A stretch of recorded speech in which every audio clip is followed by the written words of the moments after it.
На почетокот сакам да ви пренесам зошто ние денеска имаме пресконференција и зошто Сдруженијето за градежништво, градежна индустрија и неметали донесе заклучок да се одржуваат повеќе состаноци со производителите на агрегати заради оваа обврска што е новина во Законот за градежни производи, производителот сам да си го контролира своето производство. Таа седница беше одржана на 5 април оваа година и во тој дел рековме дека треба да се вклучат сите компании кои што имаат концесии за експлоатација на минерални суровини, односно варовници, кварц, песок, чакал, кои што се на повеќе локации низ земјата и изнесуваат преку 100 компании, како и ангажирање на компании кои се вклучени во расчистување на речните корита, кои вадат речен песок и чакал, и заради потребата и обврската дека никој не е изземен од овој закон, затоа ги одржавме состаноците во повеќе градови низ нашата земја. Во изминатиот период од околу месец и половина одржани се 6 едукативни состаноци и тоа 2 беа во Скопје. Во Струмица беше опфатен Струмичко-Радовишкиот Гевгелиски регион, во Струга Охридско-Струшкиот регион, потоа Гостивар, Гостиварско-Тетовскиот регион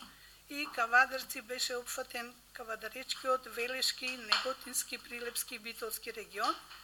и останува во скоро време ваков еден состанок да се одржи во Куманово, кај што ќе бидат опфатени компаниите од Кумановско-Кратовскиот регион и со тоа сметаме дека скоро сите компании ќе бидат известени или информирани околу обврските што ги нуди овој закон. Задоволство беше што на сите овие состаноци учествуваа 130 учесници од компаниите. Се отпочна со состаноци со компании кои експлоатираат варовници, кварц, песок и чакал, односно агрегати, било од каменоломи или од речните корита, кои се составен дел во производството на бетон, асфалт, малтери, како и материјали за насип на патишта, односно материјал кој е составен дел скоро во сите други градежни производи. Количините кои се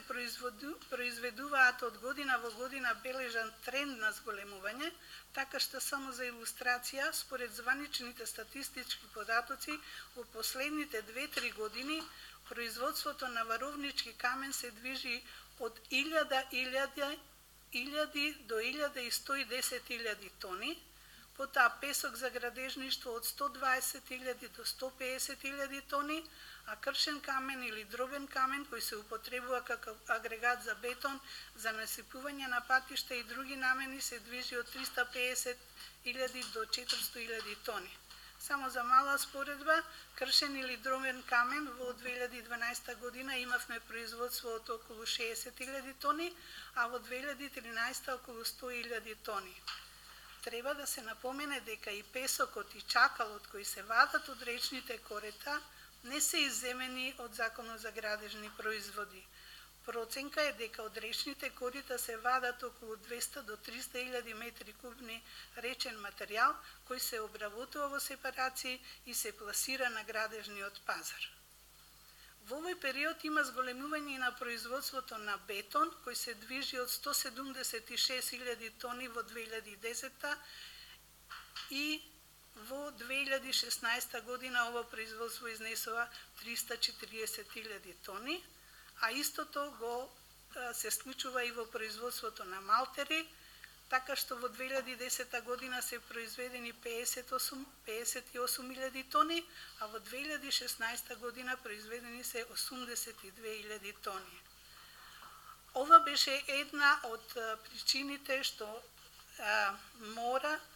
моравме или сакавме заедно со групацијата на агрегати, бетони и асфалти да ги информираме нашите членки околу обврските што ги имаат согласно Законот за градежни производи. Околу некои одредби од законот или зошто се земени овие концесионери и корисници или в компании кои вршат расчистување на речните корита, ќе ни каже подетално господинот Крајчевски, кој е председател на нашата групација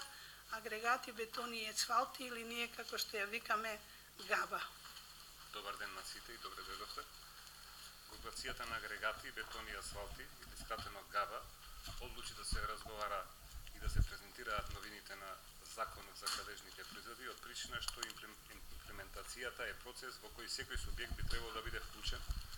од делот на фабричката контрола на производство, како со своја опрема, така и со едуциран кадар, што е малку поразлично од претходниот закон. Имплементацијата на новиот закон обврзува производителот во целост да е одговорен за производството, оценување и потврдување на сообразноста на градежниот производ. Законот дава голема одговорност на производителот на градежниот производ во поглед на контролата на квалитет и во однос на одржување на постојаноста на својствата на градежниот производ. Тоа значи дека самиот производител издава потврда за квалитет за својот производ, тоест изјава за својства која во целост ќе го замени досегашниот атест кој се издаваше за период од 6 месеци од овластена институција. Со изготвување на изјавата за својства, производителот ја превзема одговорноста за сообразност на производот во согласност со националните, односно европските стандарди. За да може производителот на агрегат да изготви изјава за својства со која ќе може слободно да го пласира производот на пазар, производителот треба да поседува сертификат за сообразност на фабричката контрола на производство, издаден од страна на именувано тело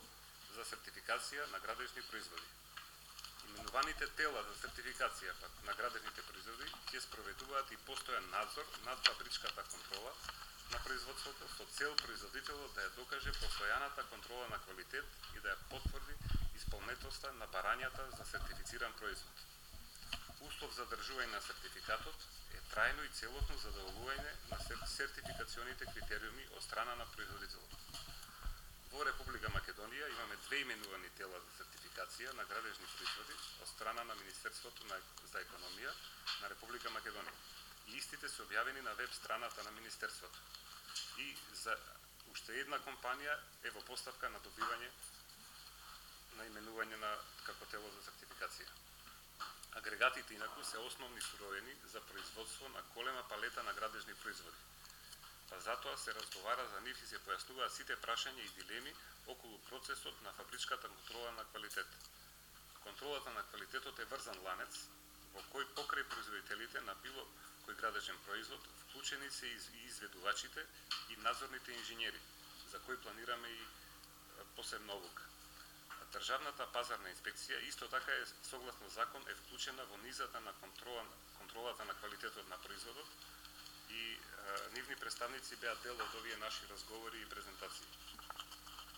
Целта на состаноците беше да се запознаат компаниите со измените на Законот за градежни производи, при што сите се залагаат за квалитетен производ, а на крај и квалитетен градежен објект. Голем дел од концесионерите веќе имаат искуство во своето работење, но со помош на акредитираните лаборатории и телата за сертификација, постепено ќе бидат усвоени сите стандарди со што ќе се елиминира и нелојалната конкуренција, а доколку во иднина производителот нема да поседува изјава за својства, нема да може да учествува на тендери.